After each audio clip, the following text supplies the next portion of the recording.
And we are live. Hello, it's Bill, the Knee Pain Guru. Today is Monday, May 25th, 2021. Today we are going to talk about gaining full flexion after partial knee replacement. So full flexion means getting the knee to bend fully after a partial knee replacement. So they're only cutting off part of the head of the bone in your leg. So they're not fully replacing, which means they're not sawing off all of the bone. They're only sawing off part of the bone. And it was interesting. This was actually a really interesting question. This came in from Gamal, and this was on the YouTube channel, Knee Pain Guru YouTube channel. And he said, is gaining full knee flexion after full recovery post partial knee replacement an attainable goal? So most people that are asking this type of question are asking it from a total knee replacement perspective. And in that case, the response is pretty easy. No, you don't get full flexion back. However, I did a little bit of research on this, and it was actually kind of interesting. I learned some things about extension and flexion of the knee. And the reason why they measure it in range of motion, they have, what do they call this? It's called a goniometer. Goniometer. I'm going to put the links in the description of this, but it's essentially, it looks like a ruler that has a hinge in the center, and you can measure the flexion and extension of the knee. And there was a gentleman, this was after a knee replacement surgery, that he documented his progress. Now, this was full knee replacement. It's different and distinct than a partial knee replacement. But he went through the whole thing of what it looks like in terms of daily activities and the amount of flexion that is required due to daily activities. One of the things he said, 65 degrees to walk, 70 degrees to pick an object off the ground, 85 degrees to climb stairs, 95 degrees to stand from a sitting position, 105 degrees to tie shoelaces, 115 degrees to squat, 125 degrees for most other activities.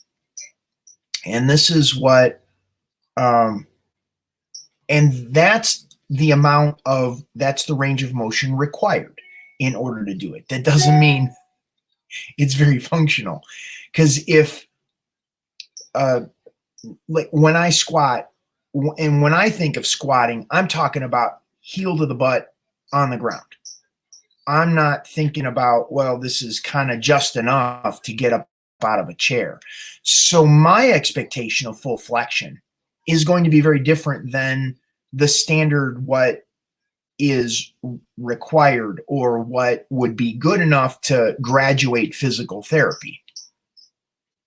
That's goniometer. That's a goniometer. Diane. Thank you, Diane.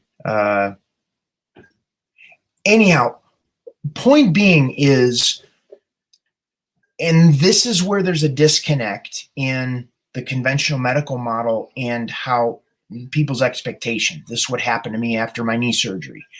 When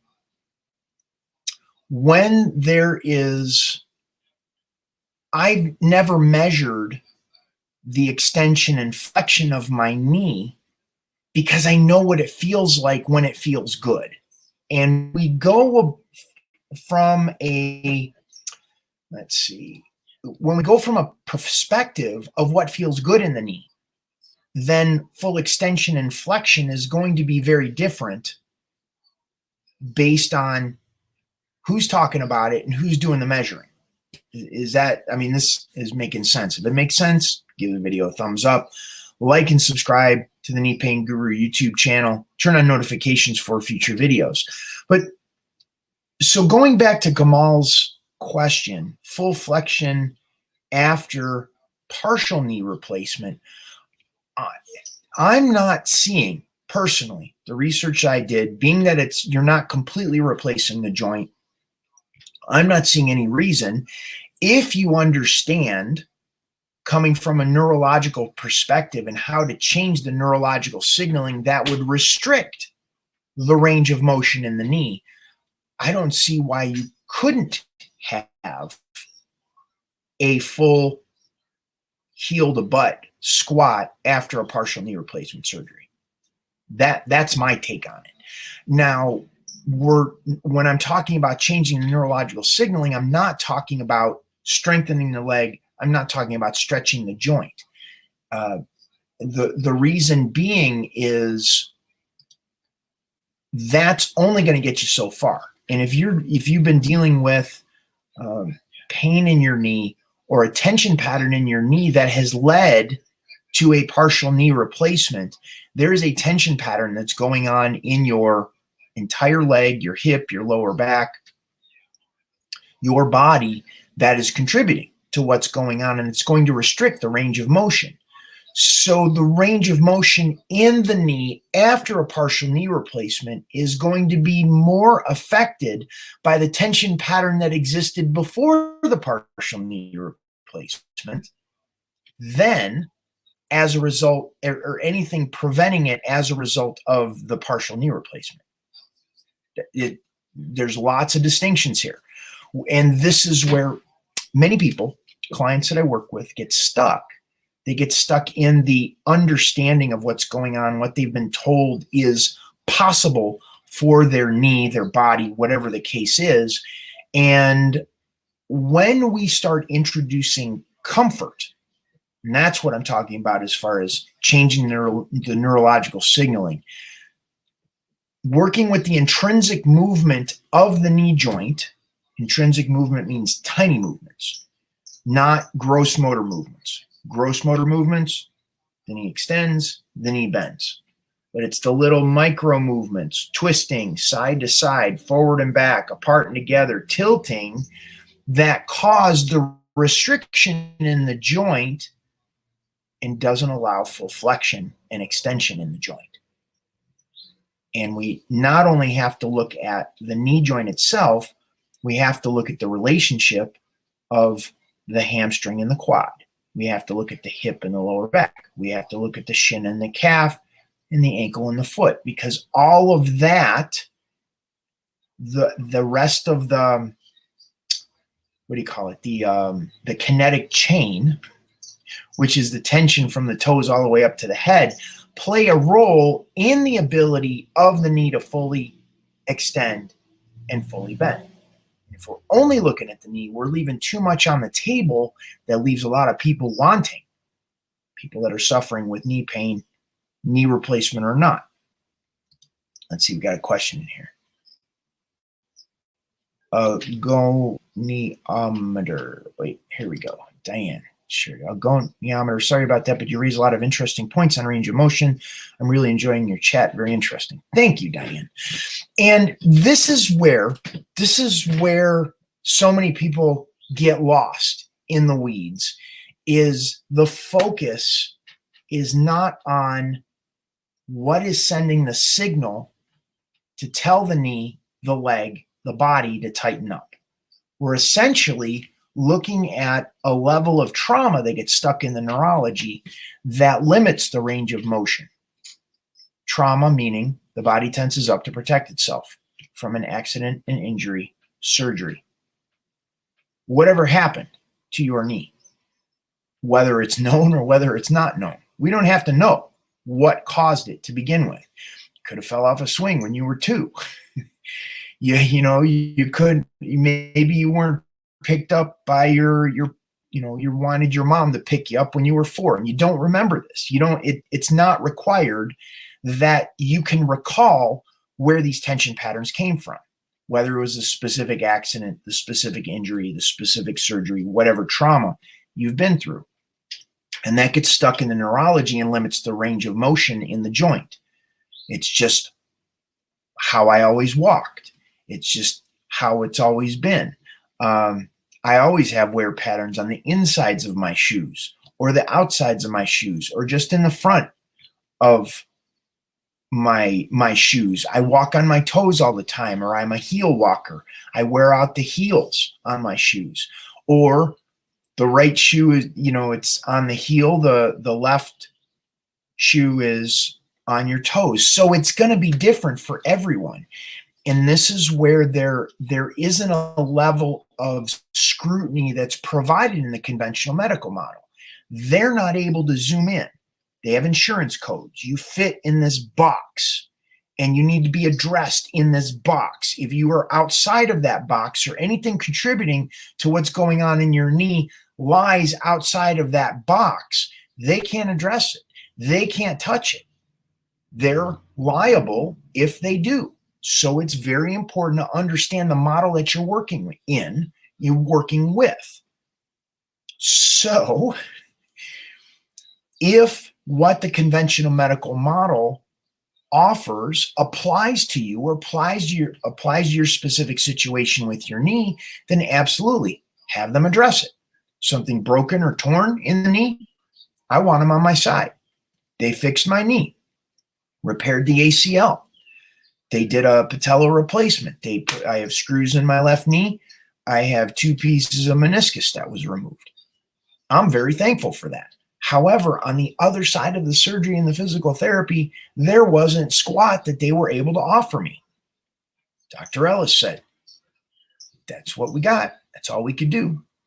And I got it. No matter how much the knee swelled, no matter how much it was painful, I couldn't get my heel to my, that I felt fatigued, like all that big laundry list of what was going on led to this journey that I'm on right now, 23 years. The point being is there's a lot of people that are suffering in different stages of that journey. And they think, wow, this is how it is. It's the best my knee's going to get. It's because I'm getting older. That's just what happens. You get arthritis.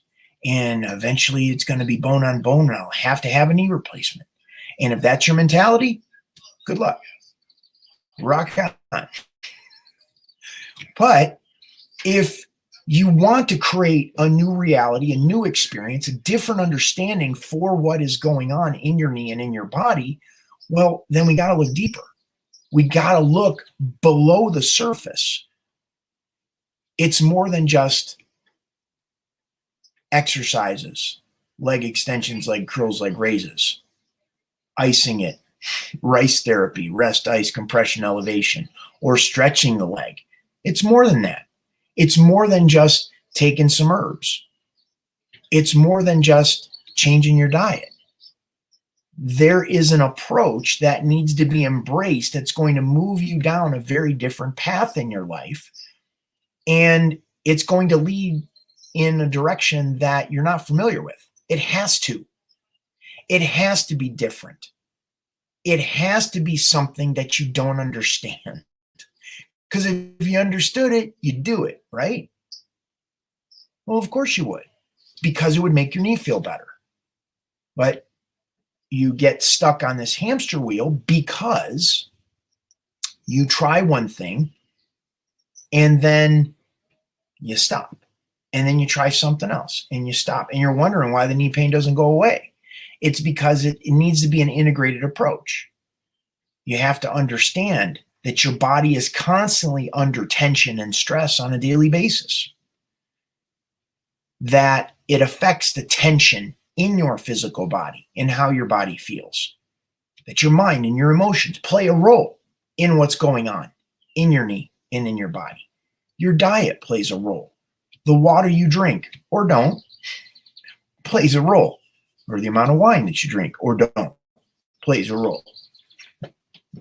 Supplements, breathing. When you feel pain, you hold your breath. Bet dollars of donuts that you do. And that tension, because of holding your breath on an unconscious, subconscious level, contributes to what's going on in your knee. The stretching that you do or don't do. The exercise that you do or don't do. The movement that you do or don't do contributes to the tension that you feel. How you sleep, how you sit, how you stand, how you walk. It all plays a role. And we just can't look at, and this is what happens quite often, is people get on the channel. They'll be like, you got any tips? You got any tricks? Got any suggestions? And I do. There's lots. However, if I give you, just a crumb off the floor, wouldn't you rather have the entire meal that's on the table? So anyhow, okay. So I believe, to answer Gamal Mohammed's question from YouTube, is gaining full knee flexion after partial knee replacement attainable? And I do believe it is. I do believe it is. However, you have to embrace a different approach. So we got some people on the line here on Facebook, YouTube, and Periscope. So if you have questions, please enter those in the comments section. You can go down below this video. I will include those 2 links I talked about earlier about the knee flexion and extension. What to do next? This information sounds good. Head on over to my website, thekneepainguru.com. There it is. It's right down below. There it is. Get on my newsletter. I'll send you out emails. Next thing is you can set up a time to schedule a call. There's that one. You can book an appointment. We'll talk about what's going on with your knees, figure out a strategy for you, whether it be,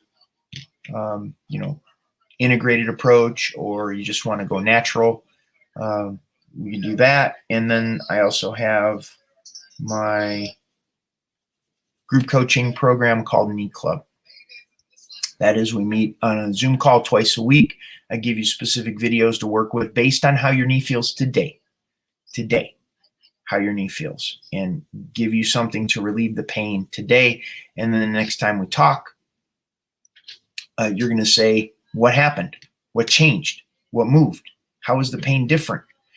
And we go from there. We look at that integrative approach. We start pulling in all the 22 decades worth of experience I have had working with myself, as well as thousands of clients, and help you get out of pain, achieve what you want. So that's what we got. Okay. That's it for today. I thank you so much for being here. Bill Paravano, the Knee Pain Guru. Have a wonderful day. I'll see you on the next video.